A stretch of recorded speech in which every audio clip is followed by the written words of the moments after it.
Everybody going? All right.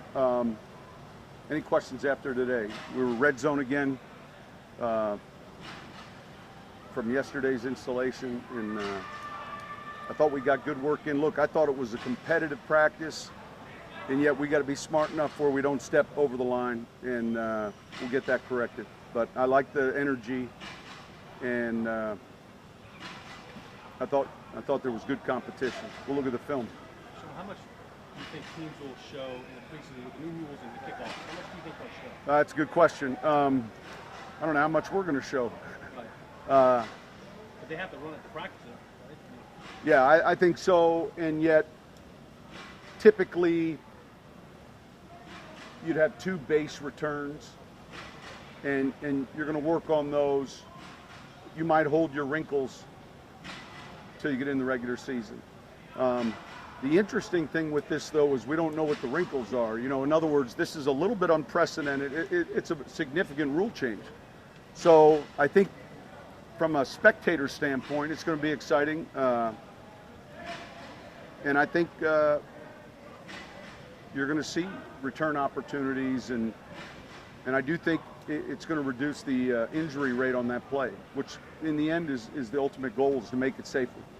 So teams will have, 2 or 3 returns that they want to work on, and then I think you'll see throughout the early part of the season, you'll see a handful of these teams paying close attention to some of the teams that are having more success, and the video's made available to everyone, and I think we've got the experience with Mike and his staff that hopefully we're going to be one of those teams that are being studied. How do you think the players handled and absorbed what the referees were telling them last night about the helmet? I think it was good. We went through it. It's a little bit easier for our group because I'm on the competition committee, and so sitting in on those meetings in Florida and understanding the goal of not just the helmet rule, but the goal of any of these points of emphasis, or the kickoff, the catch, you have obviously a much clearer picture as to the specifics because you sat in a room. We spent a day on some of these topics, so it's great to have the officials here. These guys do a great job. They too are working to get ready for the season. You talk to them, and they need that work and the reps, and I think it's a valuable time for our team to ask questions out here. And even last night, last night is an informative meeting. It's not a town hall meeting saying, do you guys like it or not? And yet, the teams that can quickly adapt and adjust will be the teams that have more success. And so they did a good job. See Robertson and Teo dancing and pumping up the defensive line. How much do you think that whole group of veteran linebackers are helping? When you get the competition, look, you have to care on each play, and you have to make this period on Friday, day 7 of training camp, just as important, because when you can begin to simulate what it's like to play in a game, then I think your success rate goes up. And I go back to, John Vilma and I used to run right off the practice field, go upstairs in video, and argue over whether a play was a touchdown or not. And so I love it. But I don't like when it gets into a fight, because now that's a penalty in the game. And if it happens out here more than once with the same individual, then what makes me think it's not going to happen on Sunday? And then shame on me if it does. So we'll get that cleaned up. Sean, with the first game, preseason game this round the corner, you know what you have in Okafor and Cam Jordan. This is a great opportunity to establish that depth with the backup defensive line. Who they're going to be. Those guys, man, the test opportunities, if you will, the preseason games are great growth periods for all our younger players, and you can say, hey, I have confidence, but it's really born out of demonstrated ability. You have a game where someone does something special, and he believes that that's it. He can do that more than once. We've all seen guys grow right in front of our eyes in the preseason, and that's what we're looking to see as well. So I don't know that that game's right around the corner. It seems like it's a mile, 2 miles away. So that's kind of how, what's today, Friday? We don't play them till next Thursday. But I think it'll be a great opportunity for a lot of the younger players to stand out, you know, and they're all competing to make the team and make the roster. I think the special teams are obviously equally important, but you do get a chance to see and measure their growth and where they're at in that game. So Larry Warford had I guess, pretty tough job replacing Jari in this lineup.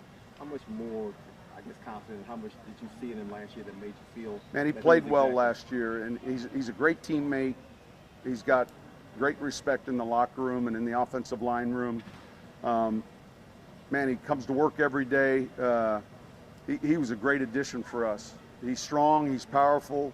He helped us a bunch in our run game and in pass protection.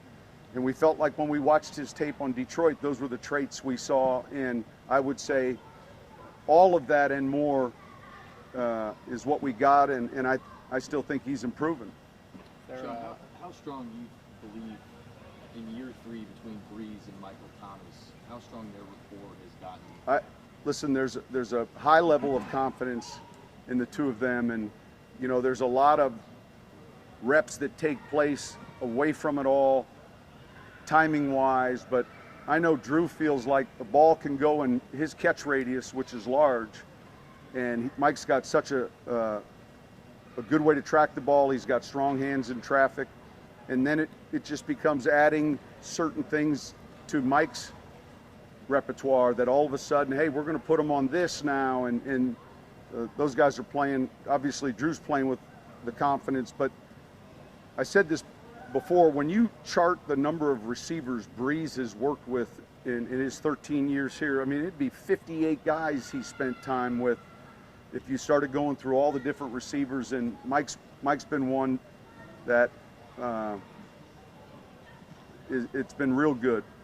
The other thing I would say is he's only got one speed. I'm talking about Mike, so I would consider him a great practice player. Sometimes you got to, you know, back him off the reps, or he'll just go and go, and I think that's right down Drew's alley. Sean, how long does it take you to have a belief in a player that he can take what he does in practice, especially a young player like a rookie, first year player, they've been so good in practice, and then transfer it over to the game? Do you become a believer early on, or do you need to see? Well, look, I'm guarded always in instant evaluating, good or bad. You know, in other words, we can be guilty of that, and you can make poor decisions that way. The coach in you says, hey, man, there's improvement. We're going in the right direction. But I think we take the practice snaps, we take the preseason snaps, we begin to take the whole body of work and then try to factor that in a month and a half from now when you have to make the final cut down. So what you're hoping to do is man, teach, develop these guys where they're playing their best football and make those decisions difficult. You don't want the easy decisions. You want the more challenging ones. How hard is it to find a linebacker as big as Alex who can do some of the things he can do in coverage? Well, he's extremely athletic. He's long. I think that the game is such, you know, when we look at the college tape, you see a lot of linebackers playing in space, and he was one of those guys. But he has good size, and you know, he's smart. So those instincts, I think, are extremely valuable. How is Sheldon Rankins evolved as a pass rusher? He's doing well. He's doing real well. I'd say this camp, he's ticked up, and you're starting to see him affect the pocket. You know, he and David, when they're in there on some of the sub downs, do a good job of playing off each other. You know, so I still think he's a player that's getting better. You know, I don't look at, he's kind of an old soul, so you look at him like he's been in this league 10 years, but he hasn't, right? And so I see him as a young player that's improving. So were there any plays last year that would have involved in home rule that from your games at all? Either? Yeah, I would say there's probably two. One came up on the tape last night, but there were probably two that I can think of off the top of my head, yeah. Sean, is there any update on Davenport or Watson? no injury discussion, but you can ask. How was this week's Bachelor? How were you doing? Haven't paid attention. Oh, kick returners? Yeah. Well, listen, that'll be something they're doing. They're doing a good job with the reps they're getting in practice, and yet it's always exciting because they're not live when you play a preseason game to see how they do. So we're in for a long series. How's that? Sean, is it hard not to think of Sproles when you see Austin Scott in uniform? Just Well, I'm not ready to put him in. Look, Darren was one of those amazing players, but Boston has some traits that we saw, and you see him periodically on the field. He's still learning, and you know he's further along in the passing game, but I think he's been improving, and you know he's going to be in that mix as a returner, and we'll see what he can do. But he does have some of the skill sets in regards to versatility. But that'd be fantastic if he could get even in that neighborhood. And Sean, a question about the Hall of Fame. I know you spent some time with Brian Dawkins in Philadelphia. What do you kind of Man, he's something. So I remember Doc. I was there 2 years, and he was a tremendous competitor, a fantastic pressure player. You know, when you talk about a safety that can get to the quarterback, unfortunately, my memories aren't as long as they were in New York when we played against him, then 8 different times, and then coming here. He he's a tremendous guy as well, but he could cover ground, he could tackle, he was physical. But the greatest thing I think he did at times was pressure the quarterback. You know, he had a way of taking 5 steps and being on the quarterback, and so many times the safeties will be late with the pressure and the ball gets thrown. I mean, Brian would be on your quarterback. You had to account for him in your protection plan. You had to account for him in your run game. He's a tremendous tackler, but he loved competing. And I think when you look at a lot of these guys that are going into the Hall, that's a common denominator. They not only did they love playing, but they loved being great. And he was one of those guys now. He's a great player. How many guys have you coached in the Hall, man? I mean, count Marshall. You know anybody else, please? I have no idea. I'll go back and look, though. It's a good question. I don't know. I mean, obviously, we've coached against a lot of these players, and the more and more there are guys that you coached against or with, it probably means you're getting old, but I still think I'm young. Sean, as fans, and I guess even the media, we kind of take for granted Thomas Morstead, Will Lutz, with their abilities. Well, Will Lutz, like he had an off day today. Is that something that you say, well, let's try a different drill maybe tomorrow? How do you address that? Well, look, there's a lot of things that factor in. You know, you start practice today and you tell them, hey, here comes another rain practice, and we still got to play the game. There's no lightning, and we're going to be in a game like that. And the analogy is much like you're driving your car on the highway, and every once in a while you get one of those like complete downpours, and your flashing lights are on, you're going 25 miles an hour. You still got to get to the destination, and you can't say, well, I slipped and went off the side of the road.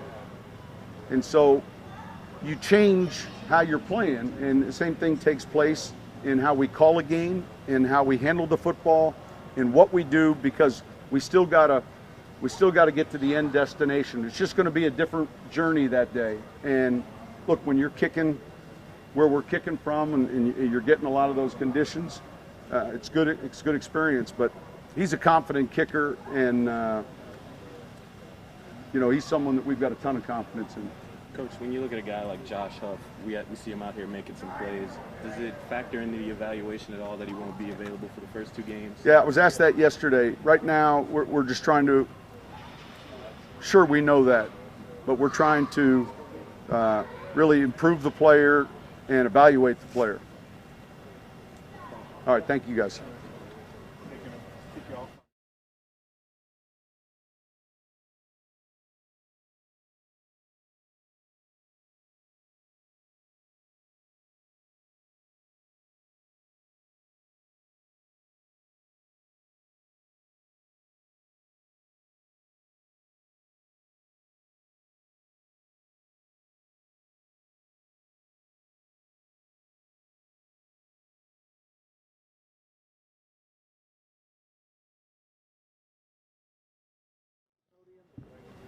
You could have one.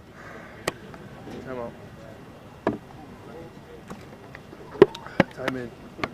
Just wanted to, as a defender, do you have to adjust your style of play at all with the new helmet rule this year, you think? I would think a little bit. You have to be conscious of where you're putting your head and how you're tackling, making sure you're doing things by the book. I guess technical changes here and there. You think it takes some time to get used to, or you think does it come within the natural flow of your game? Or? It should be pretty easy to get used to. It's just there are going to be accidents. I'm sure that guys kind of forget or bang plays where you don't really have time to adjust. But when you compare it to last year at camp, fans ask, is he a defensive end or is he a linebacker? So how is it different this year compared to last year, maybe in the meeting room or on the field, and what are they looking to get from you? Right now I'm a linebacker before I'm a DN, so it's a little bit of the same, but also the approach is different in that I'm in the linebacker room primarily and learning the book differently, get to stack a lot more. Would the hardest challenge be maybe to get down the coverages? Because we know you can rush the passer. So more coverage responsibility is the challenge, and it's going pretty well. Get better, making progress in that area. How difficult is that, switching back and forth, moving back and forth like that? Is it a little more difficult on it? No, as soon as you have a clear direction, it becomes easy. As soon as the coaches lay out the plan for you, it's easy to adjust. It just takes time to kind of adapt to whatever. If I'm going down a pass rush, I come back to cover. But yeah, it's something that it's learned pretty quickly, and you can pick up, if you have the tools for it. And are you comfortable? I don't know if Rod asked this, but are you comfortable with one or the other?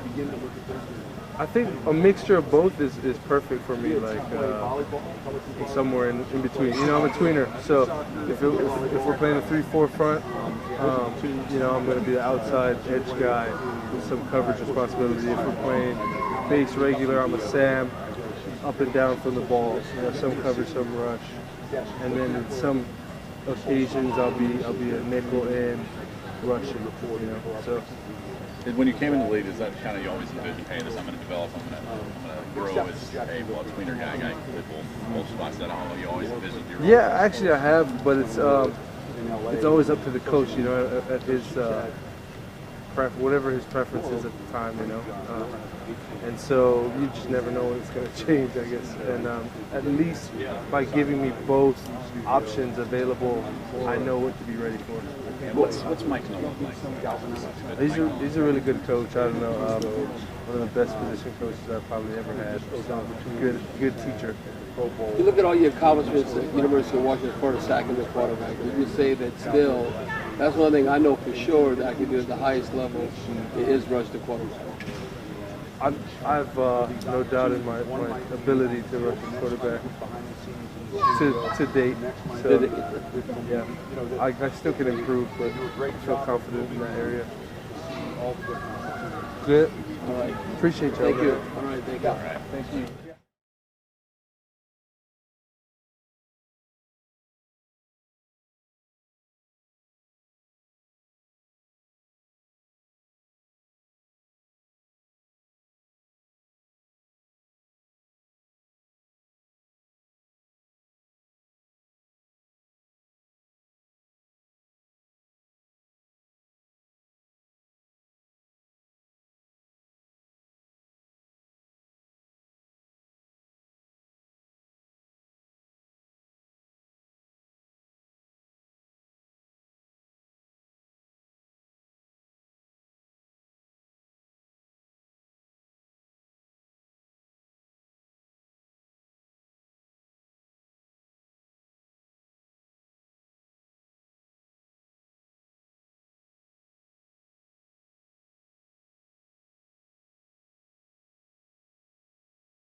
Mitchell, where do you feel you're at right now compared to the last season, and far as a great opportunity to show the coach what you could do in practice and coming up in the preseason. Yeah, I feel like I'm right where I left off, right before that ankle injury. Feeling good, getting familiar, back with the guys and the defense and the coaches, and I'm just looking forward to getting out there in some games.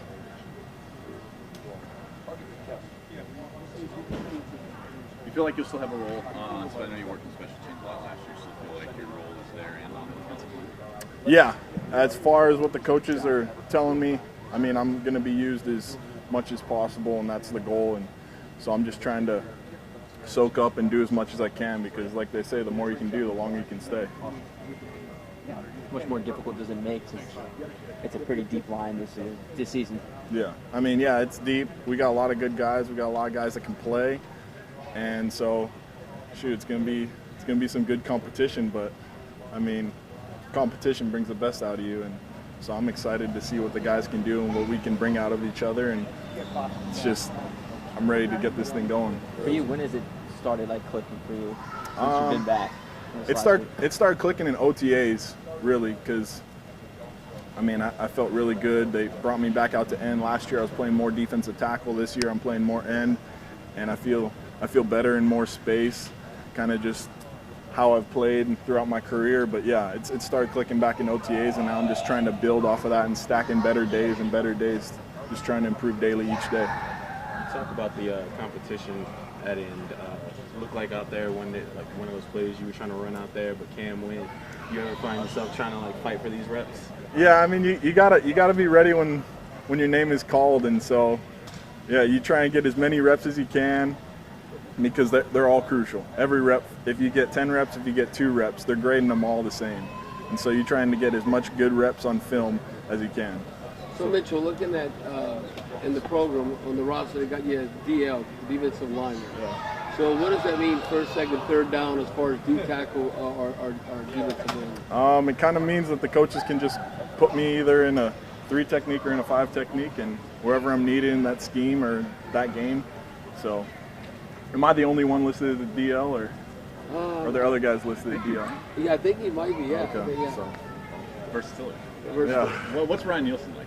He's a great coach. I mean, he's very particular, and so am I. So we get along that facet because, I mean, if things are supposed to be done a certain way, I know that I can take him word for word and do it like that. But no, he's very good at breaking down film, techniques that other guys are using around the league, what we're using, and just trying to make us into better players. And he's a great coach. Are those tacticians like him, is that better for younger players like you, or still developing? Most definitely. I feel like, I mean, even for older players, I mean, look at guys like me, it's better for me because, I mean, I'm not very experienced in defensive line, and I'm learning more and more each day, trying to perfect my craft. And then you look at guys like Cam, who've been in the league for a long time, and he just had his best year. I mean, it can help. It can help in all levels of the game. I feel like it can only help. So Mitchell, what have you noticed coming into the NFL? What was more natural to you, as a pass rusher or stopping the run, or what you had to work a little harder on, and what's been the easiest? I feel like a pass rusher was more natural because that's more what I did in college, and then stopping the run is, like I said, that started clicking in OTAs, and that's starting to come along each and every day, and I'm getting better at that, getting hands on blockers and just being more physical in that facet. But other than that, like you said, I feel like pass rush is more natural ability for me. You are the only DL listed. All right. That's cool. All right, thank you. Thank you. All right, thank you. Appreciate it. Right.